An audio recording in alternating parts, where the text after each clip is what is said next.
নমস্কার বন্ধুরা, আমার নতুন একটা রেসিপি দেখার জন্য সবাইকে স্বাগত।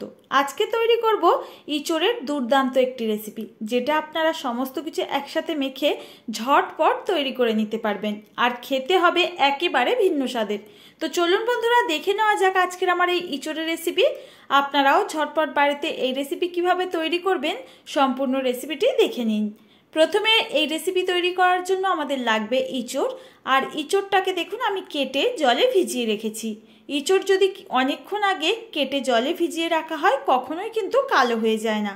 জল থেকে ঝাড়িয়ে আমি একটা বড় পাত্রের মধ্যে ইঁচড় নিয়ে নিচ্ছি। আর এটা আমি চিকেন দিয়ে তৈরি করব, তাই এখানে আমি 500 গ্রাম মতো চিকেন নিয়ে নিয়েছি। একটু বড় বড় পিস করেই কাটা আছে।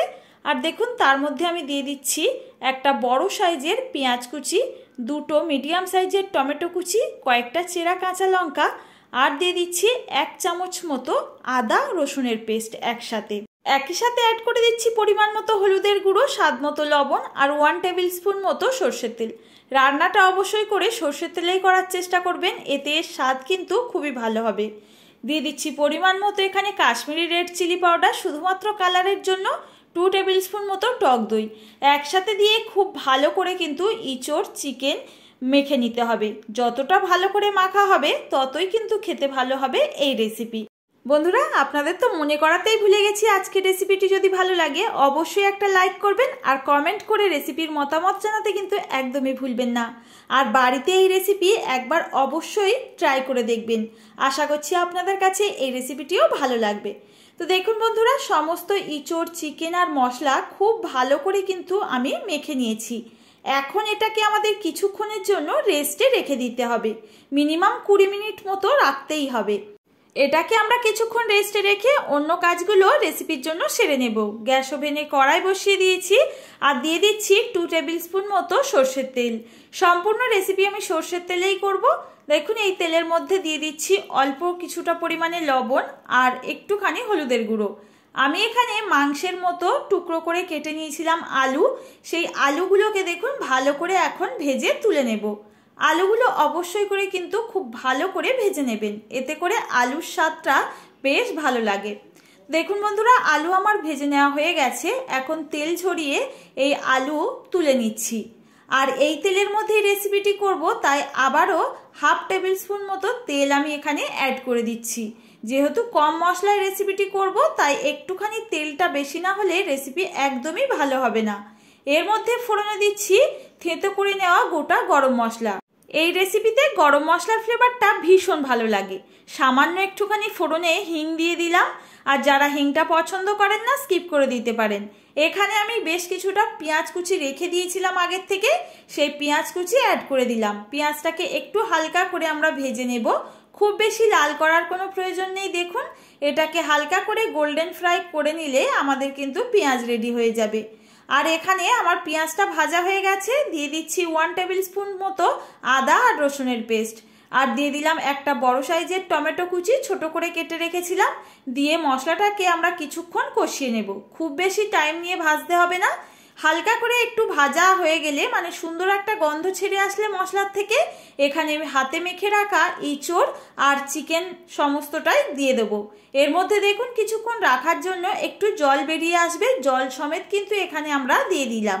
এইবার আমরা ভালো করে মিক্স করে নেব আর ওপর থেকে নিচের দিকে এইভাবে খুন্তি বা কিছু দিয়ে নাড়াচাড়া করে দেবেন, যাতে নিচের মশলা ওপরের দিকে আসে আর ওপরের আমাদের চিকেন বা ইঁচড় সমস্তটা নিচে চলে যায়। এটাকে ঢাকা দিয়ে আমরা মিনিট 5 মতো লো ফ্লেমে রেখে দিয়েছিলাম। দেখুন বন্ধুরা, আস্তে আস্তে কিন্তু এর মধ্যে থেকে জলটা ছাড়তে শুরু করেছে। আর এইভাবে কিন্তু আমাদের বেশ কয়েকবার চাপা ঢাকা দিয়ে রান্না করে যেতে হবে, যাতে চিকেন আর ইঁচড় পুরোটাই ভালোভাবে এইভাবে কষাতে কষাতে সেদ্ধ হয়ে যায়। এখন কিন্তু আমি 2-3 বার এইভাবে চাপা ঢাকা দিয়ে রান্না করে নিয়েছি আর কষিয়েছি। অনবরত কিন্তু এইভাবে নাড়াচাড়া করে যেতে হবে, না হলে তলায় লেগে যেতে পারে। তো দেখুন বন্ধুরা, তেলটাও ছেড়ে আসছে আর মশলা ভাজার যে সুন্দর একটা কালার সেটাও চলে এসছে। এখন আমাদের মশলা খুব ভালো মতো কষানো হয়ে গেছে। ভেজে রাখা আলুগুলো এর মধ্যে অ্যাড করে দিচ্ছি। আর যারা আলুটা একদমই পছন্দ করেন না স্কিপ করে দিতে পারেন। সমস্ত কিছু দেওয়ার পর আবারও মিনিট 5 মতো গ্যাসের ফ্লেমটা লো টু মিডিয়ামে রেখে কষিয়ে নিয়েছি। এখন আমি পরিমাণ মতো একটু উষ্ণ গরম জল অ্যাড করে দিলাম, তবে খুব বেশি দেব না, এখানে আমি ঝোল বানাবো না, একটু কষা কষা বানাবো, তাই অল্প পরিমাণেই দিয়েছি। এইভাবে হাই ফ্লেমে রেখে গ্যাসের ফ্লেমটাকে ফুটিয়ে নেব মিনিট 5। দেখুন বন্ধুরা, 5 মিনিট পর আমি নাড়াচাড়া করে দিচ্ছি, আর কত সুন্দর একটা রেসিপি আমাদের তৈরি হয়ে গেল।